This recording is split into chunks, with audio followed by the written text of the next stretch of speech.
आज हम लेक्चर 2 पढ़ेंगे और चैप्टर 2 है जो कि एक भारत की एक दृष्टि में देखेंगे हम कि भारत की जो पूरा है भारत के बारे में हम पूर्ण रूप से समझेंगे। भारत को हम एक दृष्टि में देखेंगे, कम समय में अधिक चीज़ों को भारत के बारे में हम सीखेंगे। तो यहाँ है कि भारत क्या है, तो भारत एक देश है। भारत जो है क्या है, तो भारत एक देश है। भारत का अन्य नाम क्या है, तो आर्यावर्त है। भारत में सबसे पहले आर्य लोग आकर बैठे थे, इसलिए भारत का नाम आर्यावर्त है। याद रखें कि भारत का जो है,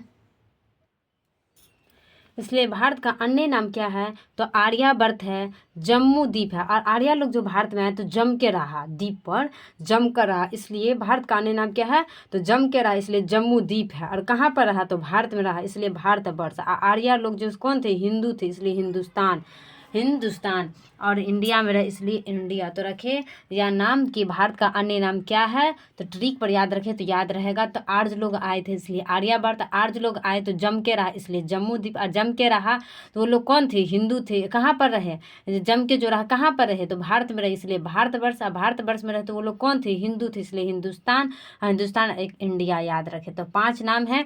भारत का अन्य नाम कितने हैं, तो 5 नाम है। भारत का जो अन्य नाम हो कितने हैं, 5 नाम है। उसको ट्रिक पर कैसे याद रखेंगे, सबसे पहले भारत में कौन लोग, आर्य लोग आगे बसे थे, इसलिए आर्यावर्त। आर्य लोग जो आगे बसे थे तो जम के रहे थे, कहाँ पे रहे थे, तो भारत में, इसलिए जम के रहे, इसलिए जम्मू द्वीप। कहाँ पर है, भारत में रहे, इसलिए भारतवर्ष। और ये लोग हिंदू थे, इसलिए हिंदुस्तान। और इंडिया का इंडिया, इसलिए भारत का अन्य नाम क्या है, तो आर्यावर्त नाम। भारत का अन्य नाम क्या है, तो आर्यावर्त नाम है। जम्मू द्वीप नाम है, भारतवर्ष, हिंदुस्तान और इंडिया नाम है।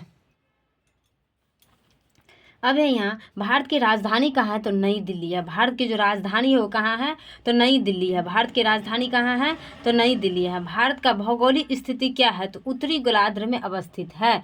भारत का जो भौगोलिक स्थिति है वो क्या है, तो भारत जो है उत्तरी गोलार्ध में अवस्थित है। भारत का भौगोलिक स्थिति क्या है, तो उत्तरी गोलार्ध में अवस्थित है। कहने का अर्थ यह है, यहाँ पर देखिए पिछले चैप्टर में जो हम पढ़े हैं, यहाँ पे चैप्टर 1 में यहाँ देखिए ये चीज़ है कि भारत किस गोलार्ध में अवस्थित है, तो उत्तरी पूर्वी गोलार्ध में। भारत जो है किस गोलार्ध में अवस्थित है, तो उत्तरी पूर्वी गोलार्ध में अवस्थित है। उसी प्रश्न को यहाँ पर इस प्रकार से पूछा है कि भारत की अवस्थिति क्या है, तो भारत की जो भौगोलिक स्थिति है वो क्या है, तो उत्तरी गोलार्ध में अवस्थित है। भारत के भौगोलिक स्थिति जो क्या है, तो उत्तरी गोलार्ध में स्थित है। भारत की जो भौगोलिक स्थिति है वो क्या है, तो उत्तरी गोलार्ध में स्थित है। भारत की जो भौगोलिक स्थिति है वो क्या है, तो उत्तरी गोलार्ध में अवस्थित है। भारत की जो भौगोलिक स्थिति है क्या है, तो उत्तरी गोलार्ध में अवस्थित है। अब है भारत का अक्षांशीय विस्तार क्या है, तो अ से अक्षांशीय, तो अ से 8 से शुरू होगा। याद रखें कि अ से अक्षांश पूछेगा तो 8 से शुरू होगा, इसलिए अ से अक्षांश तो अ से 8, इसलिए अच्छा भारत का अक्षांशीय विस्तार क्या है, तो 8 डिग्री 4 मिनट उत्तरी अक्षांश। और भारत जो है किस गोलार्ध में है, उत्तरी गोलार्ध में, इसलिए याद रखिए उत्तरी अक्षांश होगा। भारत जो है किस गोलार्ध, कहीं कहीं पर ऑप्शन में दक्षिणी अक्षांश लिख देता है, तो इसमें गलती होगा, तो ध्यान रखिए इसको कि उत्तरी अक्षांश मारना है, क्योंकि भारत उत्तरी गोलार्ध में अवस्थित है, इसलिए उत्तरी अक्षांश मारेंगे। इसलिए भारत का अक्षांशीय विस्तार जो क्या है, तो 8 डिग्री 4 मिनट उत्तरी अक्षांश है, दक्षिणी नहीं होगा, उत्तरी होगा। ऑप्शन में दक्षिणी डाल देता, तो याद रखिए उत्तरी और दक्षिणी में अंतर कि यहाँ पर कौन सा होगा, तो उत्तरी याद हमको रखना है कि भारत का अक्षांशीय विस्तार क्या है, तो 8 डिग्री 4 मिनट उत्तरी अक्षांश है। उत्तरी अक्षांश से भारत का अक्षांशीय विस्तार क्या है, तो 8 डिग्री 4 मिनट उत्तरी अक्षांश से 37 डिग्री 6 मिनट उत्तरी अक्षांश है। भारत का अक्षांशीय विस्तार क्या है, तो 8 डिग्री 4 मिनट उत्तरी अक्षांश से 37 डिग्री 6 मिनट उत्तरी अक्षांश है। भारत का अक्षांशीय विस्तार क्या है, तो 8 डिग्री 4 मिनट उत्तरी अक्षांश से 37 डिग्री 6 मिनट उत्तरी अक्षांश है। भारत का अक्षांशीय विस्तार क्या है, तो 8 डिग्री 4 मिनट उत्तरी अक्षांश से 37 डिग्री 6 मिनट उत्तरी अक्षांश है। भारत का जो अक्षांशीय विस्तार है क्या है, तो 8 डिग्री 4 मिनट उत्तरी अक्षांश से 37 डिग्री 6 मिनट उत्तरी अक्षांश है। भारत का जो अक्षांशीय विस्तार है वो क्या है, तो 8 डिग्री 4 मिनट उत्तरी अक्षांश से 37 डिग्री 6 मिनट उत्तरी अक्षांश है। भारत का जो अक्षांशीय विस्तार क्या है, तो 8 डिग्री 4 मिनट उत्तरी अक्षांश से 37 डिग्री 6 मिनट उत्तरी अक्षांश है। भारत का देशांतरीय विस्तार क्या है, भारत का जो है देशांतरीय विस्तार क्या है, तो 68 डिग्री 7 मिनट पूर्वी देशांतर से 97 डिग्री 25 मिनट पूर्वी देशांतर है। देशांतरीय विस्तार क्या है,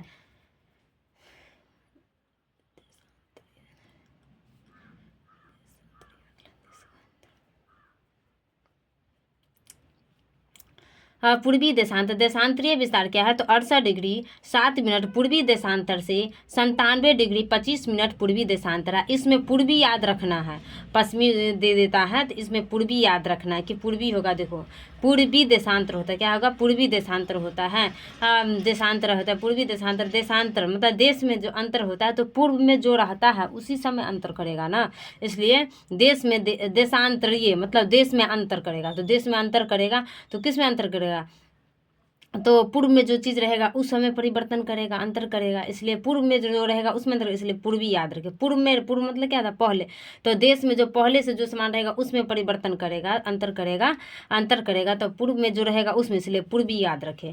जैसे इसमें याद रखें ना कि असे अक्षांश से तो असे उत्तरी, उत्तरी गोलार्ध में इसलिए उत्तरी अक्षांश, उसी तरह ट्रिक याद रखें कि देशांतरीय मतलब देश में अंतर करेगा किस में, जो पूर्व से जो आते रहेगा उसमें अंतर कर देगा, तो जो पूर्व से आते, इसलिए पूर्वी याद रखेंगे ट्रिक पर।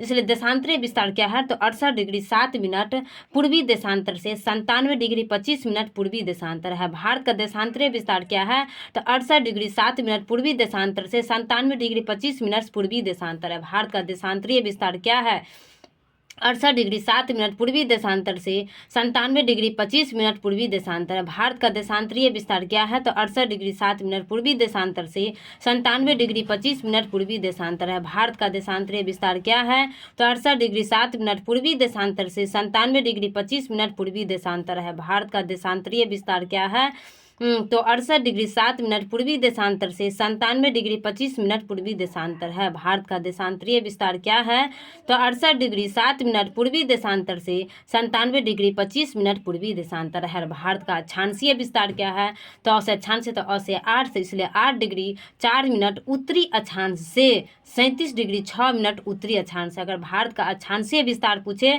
तो 8 डिग्री 4 मिनट उत्तरी अक्षांश से 37 डिग्री 6 मिनट उत्तरी अक्षांश होगा। अगर भारत का देशांतरीय विस्तार पूछे तो 68 डिग्री 7 मिनट पूर्वी देशांतर से 97 डिग्री 25 मिनट पूर्वी देशांतर होगा। भारत का देशांतरीय विस्तार क्या होगा तो 68 डिग्री 7 मिनट पूर्वी देशांतर से 97 डिग्री 25 मिनट पूर्वी देशांतर होगा। अब है भारत की ज्यामितीय आकार क्या है तो चतुष्कोणीय। अगर पूछे कि भारत की ज्यामितीय आकार क्या है तो चतुष्कोणीय है। भारत की ज्यामितीय आकार जो है क्या है तो चतुष्कोणीय है। भारत की ज्यामितीय आकार क्या है तो चतुष्कोणीय है। भारत का जो मानक समय है क्या है तो 82.5 डिग्री है। भारत का मानक समय जो है क्या है तो 82.5 डिग्री है। अब भारत का मानक समय 82.5 डिग्री पूर्वी देशांतर प्रयागराज के समीप मिर्जापुर के समय ग्रीनविच के मध्य 5 घंटा 30 मिनट आगे 82.5 पूर्वी देशांतर भारत के 5 राज्यों से होकर गुजरती है। इससे पहले ही हम पढ़े हैं लेक्चर 1 में ही पढ़े हैं कि भारतीय मानक समय रेखा क्या है तो 82.5 डिग्री, और भारतीय मानक समय जो है कितने राज्यों से होकर गुजरती है तब 5 राज्यों से होकर गुजरती है, जो कि उत्तर प्रदेश, मध्य प्रदेश, छत्तीसगढ़, उड़ीसा और आंध्र प्रदेश से होकर गुजरती है।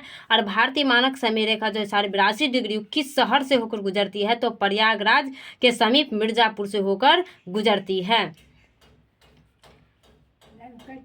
और भारतीय मानक समय और ग्रीनविच के समय इन दोनों के बीच कितने घंटे का अंतर होता है तो 5.5 घंटे का अंतर होता है। यहाँ से 3 प्रश्न निकला कि कितने राज्यों से होकर गुजरती है भारतीय मानक समय, किन शहरों से होकर गुजरती है, और 82.5 डिग्री और ग्रीनविच के मध्य कितने घंटों का अंतर होता है 5.5 घंटे का अंतर होता है। अब यहाँ है कि भारत की भौगोलिक विस्तार, भारत का भौगोलिक विस्तार हम पढ़ेंगे कि भारत की लंबाई कितनी है। भारत की लंबाई कितनी है तो उत्तर से दक्षिण की ओर पूछे भारत की लंबाई कितनी है तो 32-14 किमी है। कितनी है देखो, उत्तर अलग है और दक्षिण, उत्तर दक्षिण अलग अलग, इन दोनों अक्षर नहीं मिलता है तो उत्तर दक्षिण, इसलिए बहुत 32-14। इसलिए भारत का पूछेंगे कि लंबाई कितनी है, मतलब उत्तर से दक्षिण कितनी लंबाई है तो 32-14 किलोमीटर है। याद रखें मीटर नहीं किलोमीटर है, जब यू लंबा हुआ तो किलोमीटर बोलने में भी लंबा लग रहा है, इसलिए याद रखें किलोमीटर लंबा भी लग रहा है, लंबाई भी हमसे पूछ रहा है। इसलिए भारत का पूछे कि लंबाई कितना है तो उत्तर से दक्षिण पूछे तो 32-14 किलोमीटर है।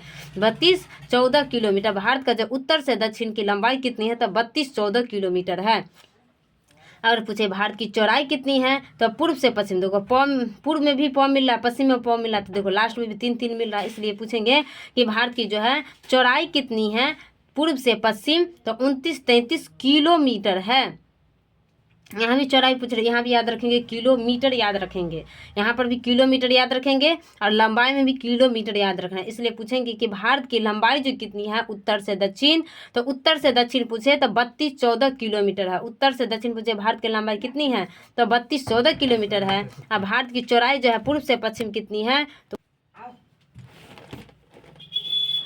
भारत का भौगोलिक विस्तार अगर लंबाई पूछे कि उत्तर से दक्षिण कितना, तो उत्तर से दक्षिण पूछे तो 32-14 किलोमीटर और पूर्व से पश्चिम पूछे तो 29-33 किलोमीटर होगा। अब है भारत का स्थलीय सीमा पूछे कि भारत का स्थलीय सीमा कितना होता है तो 15,200 किलोमीटर। तो भारत का स्थलीय सीमा जो कितना होता है तो 15,200 किलोमीटर होता है। भारत का स्थलीय सीमा कितना होता है तो 15,200 किलोमीटर। भारत का स्थलीय सीमा कितना होता है तो 15,200 किलोमीटर। भारत का जलीय सीमा कितना होता है तो 11,000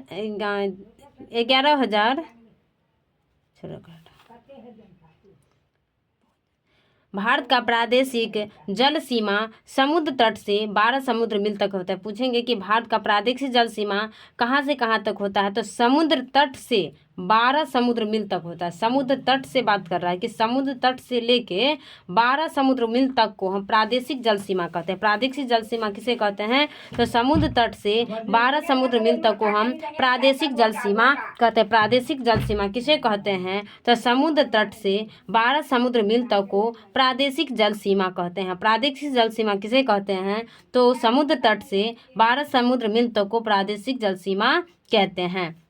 संलग्न क्षेत्र किसे कहते हैं? संलग्न तो प्रादेशिक को प्रदेश जो लोग जाता है तो संघ में किसी के साथ तो जाता ही, या संघ में जाता है तो जब इसका 12 है तो एक आदमी और मिल जाता है, 12-12 24 होगा। जब जो प्रदेश जो जाता है तो जाएगा तो 12 घंटा प्रदेश जो जाएगा तो 12 समुद्र मिल तक जाएगा। 12 समुद्र मिलता है। एक आदमी और जो जाएगा, एक आदमी जाए तो संघे जो जाएगा किसी को लेके तो 12 मिल जाएगा तो 24 हो ही जाएगा। तो 2400 खर्चा होगा, 1200 उसका खर्चा होता है। एक आदमी और मिला तो 2400 खर्चा होगा कि नहीं होगा? होगा ही। इसलिए संघ में लेके गए। इसलिए संलग्न क्षेत्र का पूछे तो प्रादेशिक क्षेत्र, प्रादेशिक जल सीमा से आगे, मतलब जितना हमको लगता उससे आगे लगेगा उसको भी, तो उसमें मिला देना हमको तो 24 समुद्र मिल तक होगा। संलग्न क्षेत्र पूछे कितना होता है तो प्रादेशिक जल सीमा से आगे 24 समुद्र मिल तक को संलग्न क्षेत्र कहते हैं। संलग्न क्षेत्र किसे कहते हैं तो प्रादेशिक जल सीमा से आगे 24 समुद्र मिल तक को संलग्न क्षेत्र कहते हैं। संलग्न क्षेत्र किसे कहते हैं तो प्रादेशिक जल सीमा से आगे 24 समुद्र मिल तक को संलग्न क्षेत्र कहते हैं। प्रादेशिक जल सीमा किसे कहते हैं तो समुद्र मिल तट से 12 समुद्र मिल तक को प्रादेशिक जल सीमा कहते हैं। प्रादेशिक जल सीमा किसे कहते हैं तो समुद्र तट से 12 समुद्र मिल तक को प्रादेशिक जल सीमा कहते हैं। अब है नए आर्थिक क्षेत्र किसे कहते हैं तो संलग्न क्षेत्र से, संलग्न क्षेत्र अन्य। देखो, दो आदमी जो संघ में गए तो अन्न तो खाएंगे ही। प्रदेश गए तो 1200 रुपया लेके गए, लेकिन संघ में किसी को लेके तो 2400 रुपया खर्चा। संघ में गए तो अन्न तो खाना ही पड़ेगा।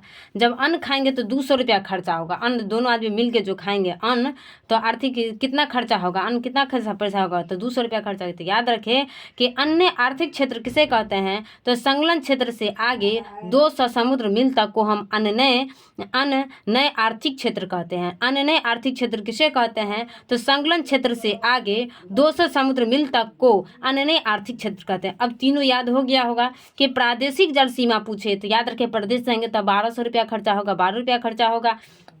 तो लगा समुद्र तट से आगे 12 समुद्र मिल तक को प्रादेशिक जल सीमा कहते हैं। और संघ में लेके जाएंगे तो 12 और 12 खर्चा होगा, इसलिए 24 खर्चा होगा। इसलिए संलग्न क्षेत्र प्रादेशिक जल सीमा से आगे 24 समुद्र मिल तक को प्रादेशिक जल सीमा कहते हैं। और अन्य आर्थिक क्षेत्र जब दोनों मिल के प्रदेश जाएंगे तो अन्न में कितना खर्चा होगा 200, इसलिए अन्य आर्थिक क्षेत्र संलग्न क्षेत्र से आगे 200 समुद्र मिल तक होगा। देखो, कोई पूछेगा कितना खर्चा होगा, दोनों लोग संघ में आए इसलिए संलग्न क्षेत्र से आगे पकड़ेंगे हम। अंतर कहीं कर सकता है कि प्रादेशिक डाल देगा कि प्रादेशिक क्षेत्र से आगे 200 समुद्र मिल तक और संलग्न क्षेत्र से आगे 200 समुद्र मिल तक, तो फिर उसमें कन्फ्यूजन हो जाए। तो याद रखें कि संघ में जाएंगे तब खर्चा होगा 200 रुपया ना, इसलिए संलग्न क्षेत्र से आगे हमको याद रखना है कि संलग्न क्षेत्र से आगे 200 समुद्र मील तक को अन्य आर्थिक क्षेत्र कहते हैं। अब है भारत की जलवायु कैसी है, तो मानसूनी जलवायु है। भारत की जो जलवायु है वो कैसी है, तो मानसूनी जलवायु। भारत की जलवायु कैसी है, तो मानसूनी जलवायु है। भारत का क्षेत्रफल कितना है, भारत का कुल क्षेत्रफल पूछे कितना है, तो 32,47,263 वर्ग किलोमीटर है। भारत का अगर पूछे कि कुल क्षेत्रफल कितना है, तो 32,47,263 वर्ग किलोमीटर है। भारत का कुल क्षेत्रफल कितना है, तो 32,47,263 वर्ग किलोमीटर है। भारत का कुल क्षेत्रफल कितना है, तो 32,47,263 वर्ग किलोमीटर है। भारत में विश्व के कुल क्षेत्रफल का भारत का प्रतिशत कितना है, तो 2.4% है। विश्व के कुल क्षेत्रफल का भारत का क्षेत्रफल कितना है, तो 2.4% है। क्षेत्रफल के दृष्टि से विश्व में भारत का कौन सा स्थान है, तो 7वां स्थान है। क्षेत्रफल की दृष्टि से भारत का विश्व में कौन सा स्थान है, तो 7वां स्थान है। और जनसंख्या के दृष्टि से पूछे भारत का कौन सा स्थान है, तो दूसरा स्थान है। जनसंख्या के दृष्टि से पूछे कि भारत का विश्व में कौन सा स्थान, तो दूसरा स्थान है। और क्षेत्रफल के दृष्टि से पूछे कि भारत का विश्व में कौन सा स्थान, तो 7वां स्थान है। और जनसंख्या के दृष्टि से भारत का चीन का पूछे कि विश्व में कौन सा स्थान, तो प्रथम स्थान है। चीन का पूछे कि कौन सा स्थान है, जनसंख्या की दृष्टि से प्रथम स्थान होगा। भारत का कुल क्षेत्रफल पूछे तो 32,47,263 वर्ग किलोमीटर होगा। अब है कि सब छोड़ो, सब नहीं पूछता। इसके बाद है यहाँ याद रखो कि भारत का लिंगा अनुपात क्या है, तो 943 प्रति हजार पुरुषों पर है। भारत का लिंगा अनुपात क्या है, तो 943 प्रति हजार पुरुषों पर है। भारत का लिंगा अनुपात क्या है, भारत का जो है लिंगा अनुपात क्या है, तो 943 जो है प्रति हजार पुरुषों पर है। 943 जो है प्रति हजार पुरुषों पर है। 943 जो है प्रति हजार पुरुषों पर है। भारत का शिशु लिंगानुपात पूछे क्या है, तो 918 प्रति हजार पुरुषों पर है। अगर शिशु पूछे कि लिंगानुपात क्या है, तो 918 प्रति हजार पुरुषों पर है। अगर लिंगानुपात पूछे तो 943 प्रति हजार पुरुषों पर। अगर पूछे कि लिंगानुपात क्या है, तो 943 प्रति हजार पुरुषों पर। अगर शिशु लिंगानुपात पूछे तो 918 प्रति हजार पुरुषों पर है। अब है जनसंख्या। भारत का जनसंख्या घनत्व क्या है, तो 382 व्यक्ति प्रति वर्ग किलोमीटर है। अगर पूछे कि भारत का जनसंख्या घनत्व क्या है, तो 382 व्यक्ति प्रति वर्ग किलोमीटर। अगर भारत का पूछे कि जनसंख्या घनत्व क्या है, तो 382 व्यक्ति प्रति वर्ग किलोमीटर। अगर भारत का जनसंख्या घनत्व क्या है, तो 382 व्यक्ति प्रति वर्ग किलोमीटर है।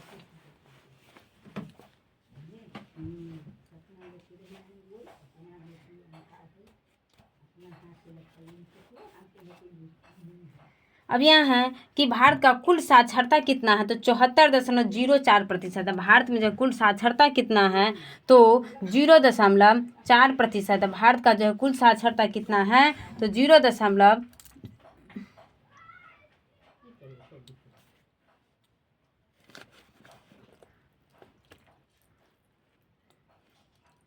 भारत का जो कुल साक्षरता कितना है, तो 74.04%। भारत का जो कुल साक्षरता कितना है, तो 74.04%। भारत का कुल साक्षरता कितना है, तो 74.04% है। अगर भारत में पुरुषों की साक्षरता पूछे तो 82.14% है। अगर पूछे कि पुरुषों की साक्षरता कितनी है, तो 82.14% है। अगर महिला की साक्षरता पूछे तो 65.46% है। अगर महिला की साक्षरता पूछे भारत में कितना है, तो 65.46% है। पुरुषों की साक्षरता पूछे तो 82.14%। अगर पूछे कि भारत में पुरुषों की साक्षरता कितना है, तो 82.14%। अगर महिला की साक्षरता पूछे तो 65.46%। अगर कुल पूछे कुल साक्षरता तो 74.04%। अगर भारत के कुल साक्षरता पूछे तो 74.04%। पुरुषों की साक्षरता पूछे तो 82.14%। अगर महिला की साक्षरता पूछे तो 65.46%। ये सब छोड़ो, सब बहुत बड़ा नहीं पूछ सकता है। इसलिए है कि भारत में राज्यों की संख्या कितनी है, तो 28 है। भारत में जो कि राज्यों की संख्या कितनी है, तो 28 है। भारत में केंद्र शासित प्रदेशों की संख्या कितनी है, तो 8 है। भारत में केंद्र शासित प्रदेशों की संख्या कितनी है, तो 8 है। और राज्यों की संख्या कितनी है, तो 28 है। भारत में पर्वतीय क्षेत्र का विस्तार कितना है, तो 10.7% है। अगर पूछे कि भारत में जो है पर्वतीय क्षेत्र का कितना विस्तार है, जो पर्वत पर चढ़ने में तुमको 10 रुपया खर्चा होगा, पर्वत पर चढ़ने में कितना खर्चा होगा, तो 7 रुपया खर्चा होगा। इसलिए 10.7%। पर्वत पर चढ़ने में कितना खर्चा होगा, तो 7 रुपया खर्चा होगा। इसलिए पर्वतीय क्षेत्र का, भारत में पर्वतीय क्षेत्र का कितना विस्तार है, तो 10.7% है।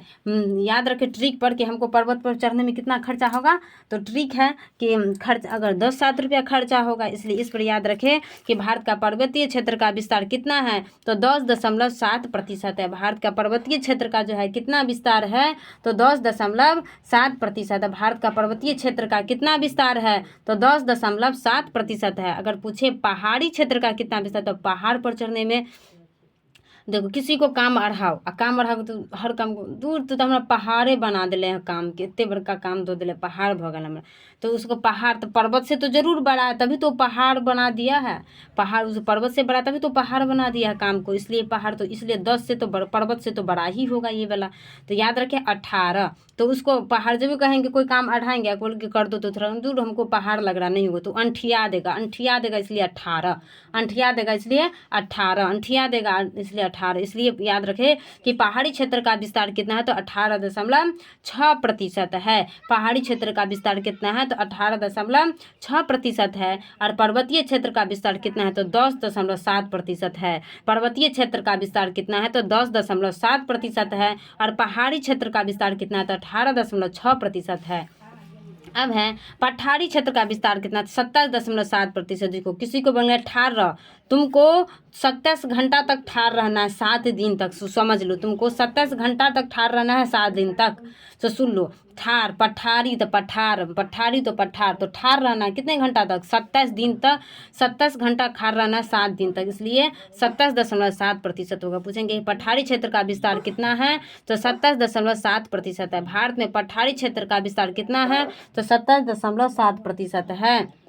अब है भारत में मैदानी क्षेत्र का विस्तार कितना है, तो 43.0% है। भारत में मैदानी क्षेत्र का विस्तार कितना है, तो 43.0% है। अब है भारत में कर्क रेखा कितने राज्यों से होकर गुजरती है, तो भारत में जो कर्क रेखा है भारत के 8 राज्यों से होकर गुजरती है। भारत में जो कर्क रेखा कितने राज्यों से होकर गुजरती है, तो भारत में जो कर्क रेखा है भारत के 8 राज्यों से होकर गुजरती है। मित्र पर गमछा झाड़, तो मी से हो गया मिजोरम, त्र से हो गया त्रिपुरा, मित्र पर से हो गया पश्चिम बंगाल, गौ से हो गया गुजरात, मौ से हो गया मध्य प्रदेश, छ से हो गया छत्तीसगढ़, झाड़ से हो गया झाड़ से झारखंड, और रा से राजस्थान हो गया। और मित्र पर गमछा डिस्ट्रिक्ट पर याद रखेंगे। अब है समय रेखा, भारतीय मानक समय रेखा IST पर स्थित 5 राज्य है। ये भी ट्रिक पर पीछे पढ़ा दिए हैं कि भारतीय मानक समय रेखा कितना 82.5 डिग्री है। भारतीय मानक समय 82 डिग्री कितने राज्यों से गुजरती है, 5 राज्यों से। कौन कौन, तो सबसे पहले उतरेगा, और उतरेगा तो कहाँ उतरेगा, मध्य भाग में उतरेगा, इसलिए मध्य प्रदेश। उतरेगा इसलिए उत्तर प्रदेश। कहाँ उतरेगा, मध्य भाग में, इसलिए मध्य प्रदेश। उतरेगा तो लोग सब छत्तीसगढ़ पूछेगा, अरे तुम मध्य भाग में उतर गया, क्या बात है। छत्तीसगढ़ पूछेगा इसलिए छत्तीसगढ़ पूछेगा बार बार, छत्तीसगढ़ तो उड़ जाएगा, इसलिए उड़ीसा। जब ये उड़ जाएगा तो लोग अनहरा जाएगा, कहाँ गया, इसलिए आंध्र प्रदेश। इसलिए पूछेंगे कि भारतीय मानक समय रेखा 82 डिग्री कितने राज्यों से गुजरती है, तो 5 राज्यों से। 5 राज्यों कौन कौन, तो उतरेगा इसलिए उत्तर प्रदेश। कहाँ उतरेगा, मध्य भाग में, इसलिए मध्य प्रदेश। मध्य भाग में उतरेगा तो छत्तीसगढ़ लोग पूछेगा, इसलिए छत्तीसगढ़। तो उड़ जाएगा इसलिए उड़ीसा, उड़ जाएगा तो अनहरा जाएगा, इसलिए आंध्र प्रदेश। अब है अंतर्राष्ट्रीय सीमा संलग्न राज्य या अंतर्राष्ट्रीय केंद्र शासित प्रदेश कितने हैं, तो 18 हैं। अंतर्राष्ट्रीय सीमा से संलग्न राज्य पूछे या अंतर्राष्ट्रीय सीमा से केंद्र शासित प्रदेश पूछे कितने हैं, तो 18 हैं। भारत में तेल शोधन सलाव की संख्या कितनी है, तो 23 है। भारत में जो है तेल शोधन सलाव की संख्या कितनी है, तो 23 है। भारत में पूछे कि तेल शोधन सलाव की संख्या कितनी है, तो 23 है। भारत में राष्ट्रीय राजमार्गों की संख्या कितनी है, तो 970 है। कितनी है, 970 है। भारत में राष्ट्रीय राजमार्गों की संख्या कितनी है, 970 है। 31 दिसंबर 2023 तक अब है कि बड़े बंदरगाहों की संख्या कितनी है, तो 13 है। भारत में बड़े बंदरगाहों की संख्या कितनी है, तो 13 है। भारत में बड़े बंदरगाहों की संख्या कितनी है, तो 13 है। भारत में राष्ट्रीय पशु का क्या नाम है, तो बाघ नाम है। बाघ का वैज्ञानिक नाम क्या है, तो पैंथेरा टाइग्रिस है। टाइग्रिस तो लगा है, बाघ का टाइगर भी कहते हैं, इसलिए टाइग्रिस है। भारत का पूछेंगे कि राष्ट्रीय पशु जो बाघ है, बाघ का वैज्ञानिक नाम क्या है, तो पैंथेरा टाइग्रिस है। अब है भारत का राष्ट्रीय विरासत पशु क्या है, तो हाथी है। विरासत, भारत का राष्ट्रीय विरासत पशु क्या है, तो हाथी है। भारत का विरासत पशु क्या है, तो हाथी है। भारत का राष्ट्रीय पक्षी मोर। मोर का वैज्ञानिक नाम क्या है, तो पाबो क्री स्टेटस। देखो मोबाइल में देखते रहेगा, जहाँ पालेगा मोर तो उसको क्या स्टेटस में लगा दे, इसलिए क्री स्टेटस। इसलिए पूछेंगे भारत का राष्ट्रीय पक्षी क्या है, तो मोर है। मोर का वैज्ञानिक क्या है, तो पाबो, पाएगा तो स्टेटस में लगाएगा, इसलिए पाबो क्री स्टेटस। भारत का पक्षी जो मोर है, मोर का जो है वैज्ञानिक नाम क्या है, तो पाबो क्री स्टेटस है। अब है भारत का राष्ट्रीय वृक्ष जो है बरगद है। भारत का राष्ट्रीय वृक्ष क्या है, तो बरगद है। भारत का राष्ट्रीय वृक्ष क्या है, तो बरगद है। बरगद का वैज्ञानिक नाम क्या है, तो फाइकस बेंगाल नॉसिस है। बेंगाल नॉसिस है। भारत का जो राष्ट्रीय वृक्ष बरगद है, उस बरगद का वैज्ञानिक नाम क्या है, तो फाइकस बेंगाल नॉसिस है। देखो बरगद का तो पूजा करती है ना महिला सब, महिला सब पहनती है तो बेंगल तो जरूर पहनती है, बेंगल में सूर्या जरूर पहनती है, इसलिए फाइकस बेंगालसिस है। इसलिए राष्ट्रीय पुष्प क्या है, कमल है। भारत का राष्ट्रीय पुष्प क्या है, कमल है। कमल का वैज्ञानिक नाम क्या है, तो नीलम्बो नूसीफेरा। देखो नीला पानी में कमल का फूल होता है, इसलिए नीलम्बो। और नूसीफेरा, उसको नीला पानी में जो फेर बदल होते रहता है कमल के फूल, इसलिए नूसीफेरा होगा। रुकन राष्ट्रीय पुष्प जो है कमल है। कमल का वैज्ञानिक नाम क्या है, तो नीलम्बो नूसीफेरा है। अब है भारत का राष्ट्रीय चिन्ह क्या है, तो अशोक स्तंभ। भारत का जो राष्ट्रीय चिन्ह क्या है, तो अशोक स्तंभ। भारत का राष्ट्रीय गान क्या है, तो जनगण मनगण। जनगण मन का रचयिता किसने किया, तो रविन्द्रनाथ टैगोर ने किया। भारत का जो राष्ट्रीय गान है, याद रखे गान, गान याद रखना है, इसलिए गान जो है क्या है, तो जनगण मन। इसमें भी गण लगा है, इसलिए गान, गण तो गण, जनगण तो गण में गण तो गान में गान, इसलिए जनगण तो राष्ट्रीय गान, गान से गण याद रखे, इसलिए राष्ट्रीय गान क्या है, तो जनगण मन। इसके रचयिता कौन, रविन्द्रनाथ टैगोर है। राष्ट्रीय गीत तो वंदे मातरम होगा। राष्ट्रीय गीत क्या, तो बसे बंदे, तो बसे बंकिम चंद्र चटर्जी ने लिखा है, इसलिए वंदे मातरम किसने लिखा है, तो बंकिम चंद्र चटर्जी ने। राष्ट्रीय भाषा क्या है, तो राष्ट्रीय पूछेंगे कि राष्ट्रीय भाषा क्या है, तो हिंदी है। भारत का राष्ट्रीय भाषा क्या है, तो हिंदी है। भारत का राष्ट्रीय लिपि क्या है, तो देवनागरी। भारत का राष्ट्रीय लिपि देवनागरी। भारत का राष्ट्रीय वाक्य सत्यमेव जयते हैं, जो कि कहाँ से लिया गया है, तो मुंडकोपनिषद से लिया गया। भारत का राष्ट्रीय ध्वज तिरंगा। भारत का राष्ट्रीय नदी गंगा है। भारत का राष्ट्रीय जलीय जीव पूछे तो गंगा डॉल्फिन होगा। भारत का राष्ट्रीय जलीय जीव क्या है, तो गंगा डॉल्फिन है। और गंगा डॉल्फिन को प्लेटिनिस्टा गैंगेटिका भी कहते हैं। गंगा डॉल्फिन को जो प्लेटिनिस्टा गैंगेटिका भी कहते हैं। राष्ट्रीय जलीय जीव जो है गंगा डॉल्फिन, इसको प्लेटिनिस्टा गैंगेटिका भी कहते हैं। अब यहाँ की पुदुचेरी का भौगोलिक विस्तार कहाँ कहाँ है, तो तमिलनाडु के कराईकल में, केरल के माहे और आंध्र प्रदेश के यनम राज्यों में स्थित है। पुदुचेरी का जो भौगोलिक विस्तार है वो तमिलनाडु के कराईकल। पुदुचेरी का भौगोलिक विस्तार कहाँ है, तो तमिलनाडु के कराईकल, केरल के माहे और आंध्र प्रदेश के यनम राज्यों में स्थित है।